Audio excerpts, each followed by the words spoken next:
All right. Good day, my friends. So, here we're going to talk about for a minute and take a look at starting our alien landscape.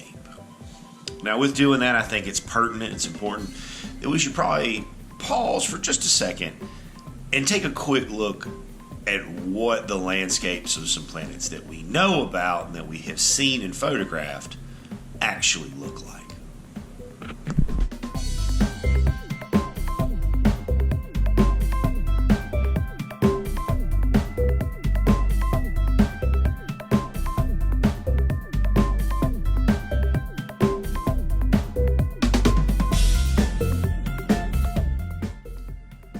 So after having taking a look at those images, there's not a whole lot going on there. There's a lot of barren, open expanses of space. And if you would like to illustrate your landscape that way, that's fine. But the reason that we're doing this talking is this is a great way for you guys to, imagine and world build your own creation, because the universe as we know it is constantly expanding, constantly moving outwards, and constantly getting bigger.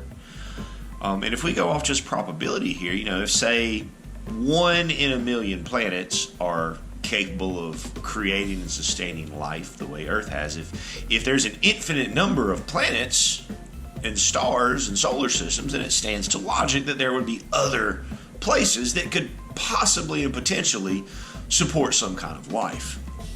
Now, whether that be a carbon-based life form, a silicon-based life form, whatever, it is possible. And what we want to do here is just imagine what that would look like. So, starting off, we want to start off with obviously our papers in landscape, because we're drawing a landscape. So, now if your idea just works better in portrait, go for it.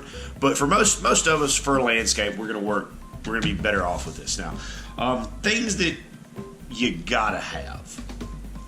We got to have a horizon line. We got to start with that. I'm going to put mine a little bit closer to the top because I want to be able to have plenty of ground to work with. Now, I'm going to be drawing pretty darkly here, but keep in mind we want to draw lightly. If I don't draw dark, you won't be able to see it. But we want to draw lightly. That way we can go back and erase it and make changes. Now, something else to keep in mind while we do this are the rules of perspective, the rules of size, which say that if we draw something that's very far away from us, we draw it small. If we draw something that's very close to us, we make it really big. If we draw something that's in the middle somewhere, we make it in the middle somewhere. So I'm going to start off, I think I'm going to try to imagine what I think some mountains would look like. So I think maybe my mountains here, maybe gravity doesn't have quite the same impact here that it does in other places. So maybe I'm going to make my mountains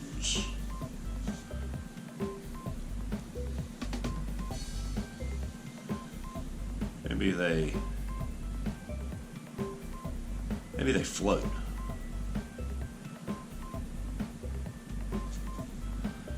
Off in the distance, just barely above that horizon line.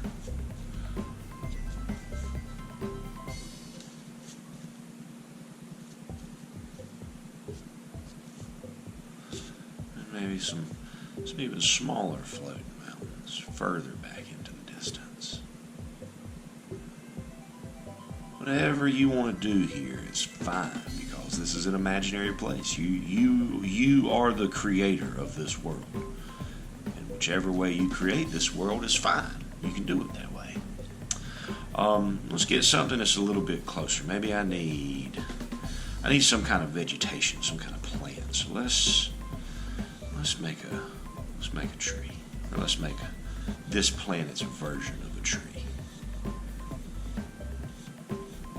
Now too, we're just looking at the drawing of it. But as you're drawing, be thinking.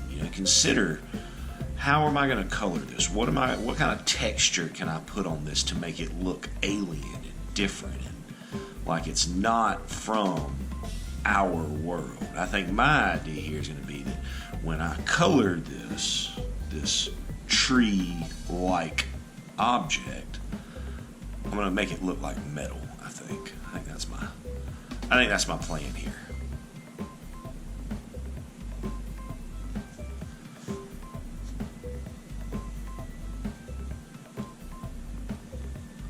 Again, keeping it kind of large as I'm down here at the foreground of my landscape.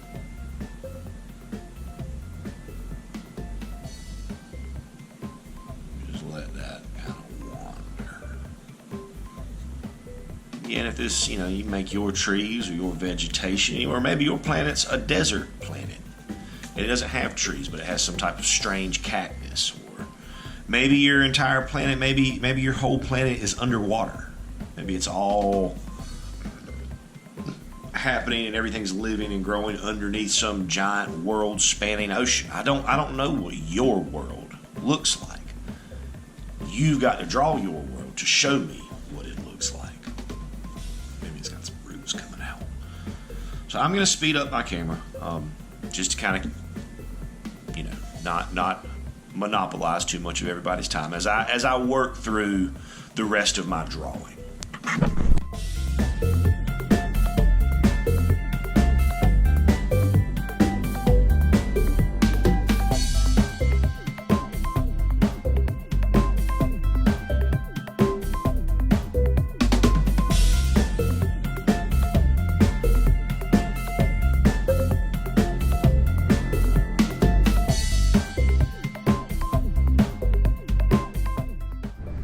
Okay, so at this point we've got our landscape laid out. I chose to go over mine with a Sharpie.